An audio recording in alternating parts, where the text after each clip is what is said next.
नमस्कार दोस्तों, मैं हूं एसपी चौहान और आप देख रहे हैं सत्यम स्टडी पॉइंट। तो दोस्तों, आज गणित शिक्षण का अपना ये तीसरा वीडियो है।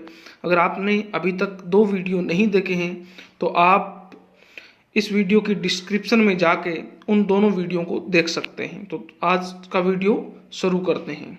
आज का पहला क्वेश्चन है, वस्तुनिष्ठ परीक्षण की सर्वाधिक महत्वपूर्ण विशेषता है। आपके पास ऑप्शन है विश्वसनीयता, वैधता, वस्तुनिष्ठता या ये सभी। बहुत ही महत्वपूर्ण क्वेश्चन है। रीट 2016, सीटेट, एस्टेट सभी एग्जाम में लगभग ये क्वेश्चन पूछा जाता है। लैंग्वेज चेंज हो सकती है, क्वेश्चन का पैटर्न चेंज हो सकता है, लेकिन इसका जो मीन है वो यही रहता है। तो इसका जो सही आंसर है वो है ये सभी, क्योंकि वस्तुनिष्ठ परीक्षण में विश्वसनीयता भी होती है, वैधता भी रहती है और वस्तुनिष्ठता भी रहती है।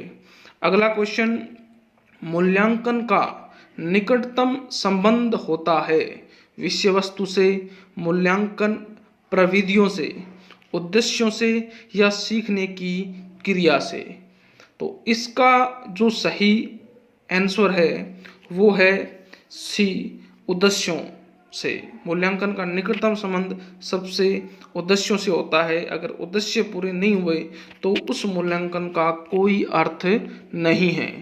अगला क्वेश्चन है, विषय वस्तु का मूल्यांकन आधारित होना चाहिए वार्षिक बाह्य परीक्षण, वार्षिक आंतरिक परीक्षण, ए और बी दोनों या उपरोक्त में से कोई नहीं। तो इसका जो सही ऑप्शन है वो है ए और बी दोनों, क्योंकि जो विषय वस्तु होती है मूल्यांकन की वो बाह्य और आंतरिक दोनों परीक्षणों पर निर्भर करती है। अगला क्वेश्चन है, सामान्यतः गणित सीखना कठिन है क्योंकि इसकी प्रकृति मूलतः अमूर्त है, बच्चे इसे पढ़ना नहीं चाहते, शिक्षण पद्धति त्रुटिपूर्ण है, गणित के अच्छे शिक्षक उपलब्ध नहीं होते। तो आपको सही ऑप्शन को चुनना है। तो इसका जो सही ऑप्शन है वो है इसकी प्रकृति अमूर्त है, क्योंकि गणित में अमूर्त धारणाएं होती है। कोई भी क्वेश्चन आपको दिया जाता है तो उसको आप मन ही मन में विचार करते हैं कि इसका आंसर कैसे निकाला जाए, कौन सा फॉर्मूला लगाया जाए, जो कि अन्य सब्जेक्ट में नहीं है। बच्चे इसे पढ़ना नहीं चाहते, ऐसा कोई ये डरावना सब्जेक्ट नहीं है भी इसे पढ़ना नहीं चाहेंगे बच्चे। और सभी ऑप्शन गलत हैं। शिक्षक भी उपलब्ध हैं, इसके पद्धति भी त्रुटिपूर्ण नहीं है। तो इसका जो सही स्ट्रीक आंसर है वो है प्रकृति इसकी है जो अमूर्त है, इसलिए बच्चे इसे पढ़ना कम पसंद करते हैं। अगला जो क्वेश्चन है वो है, गणित मूल्यांकन में कौन सा पद शामिल होता है, उद्देश्य, अधिगम अनुभव, मूल्यांकन या ये सभी। गणित मूल्यांकन में कौन सा पद शामिल होता है। आपके पास सभी ऑप्शन हैं, आपको चुनना है कौन सा ऑप्शन सही है। तो इसका जो आंसर है वो है ये सभी। और इस क्वेश्चन को अगर पलट के पूछा जाए कि मूल्यांकन के कितने सोपान होते हैं, वो भी इसका आंसर कितना होगा, 3। बिहार टेट में ये क्वेश्चन आया था। अगला क्वेश्चन, अध्यापक को पढ़ाते वक्त बोर्ड कैसे साफ करना चाहिए। क्योंकि मैथ का टीचर है या साइंस का टीचर है, उसको ज़्यादा बोर्ड का यूज़ करना पड़ता है, तो उसको साफ कैसे करें। ऊपर से नीचे या नीचे से ऊपर, कैसे भी करे कोई प्रभाव नहीं पड़ता, या इनमें से कोई नहीं। तो इसका जो सही आंसर है वो है ऊपर से नीचे की तरफ ही बोर्ड साफ करना चाहिए। अगला क्वेश्चन, जिन प्रोजेक्टर में अपारदर्शी चित्रों तथा पुस्तकों के पृष्ठ को दिखाया जाता है उसे कहते हैं एपिडास्कोप, टेलीस्कोप, बायोस्कोप या रेडियोस्कोप। तो इसका जो सही आंसर है वो है एपिडास्कोप। इसकी मदद से आप किताब के छोटे चित्र को बड़ा करके दिखा सकते हैं। अगला क्वेश्चन, सबसे प्रभावशाली शिक्षण सामग्री है। ये बहुत ही महत्वपूर्ण क्वेश्चन है, आपको बहुत ही ध्यानपूर्वक इसका आंसर देना है कि सबसे प्रभावशाली शिक्षण सामग्री कौन सी है। अप्रक्षेपित, प्रक्षेपित, ए और बी दोनों या प्रत्यक्ष अनुभव। क्योंकि शिक्षण सामग्रियां दो प्रकार की होती है, अप्रक्षेपित और प्रक्षेपित। तो दोनों प्रकार की इसका आंसर होगा, या एक होगा या प्रत्यक्ष अनुभव होगा। आपको सोचने पर मजबूर करेगा ये क्वेश्चन, और लगभग मुझे लगता है सबका 90% इसका जवाब आप गलत दोगे। तो इसका जो सही आंसर मैं बताने जा रहा हूँ, इसका जो सही आंसर है वो है प्रत्यक्ष अनुभव। क्योंकि आप भी किसी भी कोचिंग की तैयारी करते हैं या किसी भी फैकल्टी के बारे में अगर अपनी बात करते हैं, किसी टीचर के बारे में अपनी बात करते हैं, तो अपने यही पूछते हैं उसको कितने साल का एक्सपीरियंस है। तो एक्सपीरियंस ही प्रत्यक्ष अनुभव होता है भी, उसने कितने साल पढ़ाया है। तो ये सबसे बड़ी शिक्षण सामग्री है। अपने ये नहीं पूछते कि आपके बोर्ड कौन सा है, आप पढ़ाने में क्या यूज करते हैं, इलेक्ट्रॉनिक तरीके से पढ़ाते हैं या किसी का यूज करते हुए पढ़ाते हैं। अपने यही पूछते हैं सबसे पहले कि उनको एक्सपीरियंस कितना है। तो सबसे बड़ी या सबसे महत्वपूर्ण या प्रभावशाली शिक्षण सामग्री की अपनी बात करें तो वो है प्रत्यक्ष अनुभव।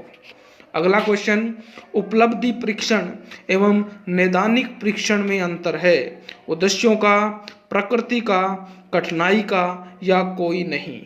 आपको उपलब्धि परीक्षण और नैदानिक परीक्षण में अंतर बताना है कि किस प्रकार का अंतर है। तो इसका जो सही आंसर है वो है उद्देश्यों का, क्योंकि उपलब्धि परीक्षण और नैदानिक परीक्षण दोनों के जो उद्देश्य हैं वो अलग अलग हैं, अलग अलग उद्देश्यों के लिए ये आयोजित किए जाते हैं। अगला क्वेश्चन, कौन सा कथन सही है? उद्देश्य साध्य है और प्राप्य उद्देश्य साधन, या प्राप्य उद्देश्य साध्य है और उद्देश्य साधन, दोनों सही हैं, कोई सही नहीं है। तो इसका जो सही ऑप्शन है वो है उद्देश्य साध्य है, जबकि प्राप्य उद्देश्य साधन है। इसका ऑप्शन ए सही है, क्योंकि उद्देश्य साध्य है ये बड़ा होता है, प्राप्य उद्देश्य छोटे होते हैं। ये साधन है और उद्देश्य को साधन के द्वारा ही प्राप्त किया जाता है। आप नौकरी लगना चाहते हैं, वो आपका उद्देश्य है। उसके लिए आपको हिंदी पढ़ना पड़ेगा, राजस्थान जीके पढ़ना पड़ेगा, इंग्लिश पढ़ना पड़ेगा। उनको पाठ्यक्रम को पूरा करना आपका क्या है? प्राप्य उद्देश्य है। अगला क्वेश्चन, संज्ञानात्मक क्षेत्र का निम्नतम स्तर है। ज्ञान, अवबोध, अनुप्रयोग या विश्लेषण। तो इसका जो निम्नतम स्तर है वो है ज्ञान। ज्ञान सबसे निम्नतम स्तर होता है, और इसके बाद बात करें तो अवबोध आता है, फिर अनुप्रयोग या ज्ञानोपयोग आता है, फिर विश्लेषण आता है, फिर संश्लेषण आता है, फिर मूल्यांकन आता है। ये ब्लूम ने दिए थे 1956 में। ज्ञानात्मक के प्रकार जो 6 होते हैं, ये भी क्वेश्चन आ सकता है कि ज्ञानात्मक के कितने प्रकार ब्लूम ने बताए थे, तो 6। इसके बाद में एक छात्र वर्गीकरण कर लेता है, इससे कौन सा उद्देश्य प्राप्त होता है? वर्गीकरण कर लेता है, कौशल है, अवबोध है, अनुप्रयोग है या विश्लेषण है। तो इसका जो सही आंसर है वो है अवबोध। अवबोध के अंदर अंतर करना, तुलना करना, विश्लेषण करना, संबंध करना, व्याख्या करना, त्रुटि का पता लगाना। ये भी क्वेश्चन आता है, त्रुटि का पता लगा लेता है बच्चा तो किस प्रकार का उद्देश्य है? अनुमान लगा लेता है, उदाहरण दे देता है, ये सभी अवबोध के अंतर्गत आते हैं। इसके अलावा भी ज्ञान में कौन कौन से आते हैं, कौशल में कौन से आते हैं, आपके अभिरुचि में कौन से आते हैं, अभिवर्ती में कौन से आते हैं, ये भी आपको पढ़ने हैं। अगर आपके पास नोट्स नहीं है, ये टेलीग्राम को ज्वाइन करें, वहाँ आपको ये नोट्स उपलब्ध हो जाएंगे। अगला क्वेश्चन, शिक्षण उद्देश्यों के भावात्मक पक्ष किससे संबंधित है? चरित्रीकरण, ज्ञान, अनुप्रयोग और विश्लेषण। पिछले क्वेश्चन से संबंधित है, मैंने बहुत कुछ बता दिया आपको चुनना है इसका सही आंसर। तो इसका जो सही आंसर है वो है चरित्रीकरण, क्योंकि ज्ञान, अनुप्रयोग, विश्लेषण ये ज्ञानात्मक से संबंधित है, जबकि भावात्मक सिर्फ चरित्र निर्माण है। इसका कर्थवाल ने 1966 में ये भावात्मक पक्ष के प्रकार बताए थे। ये भी 6 ही होते हैं: आगरण, अनुक्रिया, अनुमूल्यन, प्रतिकरण, व्यवस्थापन, चरित्र निर्माण। ये 6 प्रकार होते हैं भावात्मक पक्ष से, जो कर्थवाल ने 1966 में बताए थे। अगला क्वेश्चन, ऐसे पर्सन जिनमें अभिव्यक्ति की क्षमता का विकास होता है वो कौन से हैं?